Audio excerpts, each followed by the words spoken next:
Operation પરાક્રમ હેઠળ વડુ પોલીસના ગુનામાં ફરાર મહિલા સુરતમાંથી ઝડપાઈ। વડોદરા ગ્રામ્ય પોલીસના ઓપરેશન પરાક્રમ અંતર્ગત પેરોલ ફરલો સ્કોડે વડુ પોલીસ સ્ટેશનમાં નોંધાયેલા દુષ્પ્રેરણાના ગુનામાં છેલ્લા ઘણા સમયથી ફરાર રહેલી મહિલા આરોપીની સુરત શહેરમાંથી ધરપકડ કરી છે।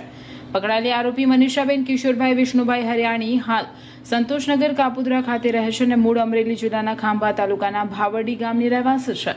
આરોપી સામે વડુ પોલીસ સ્ટેશનમાં વર્ષ 2025માં બીએનએસ કલમ 108, 115(2) અને 54 હેઠળ ગુનો નોંધાયો હતો।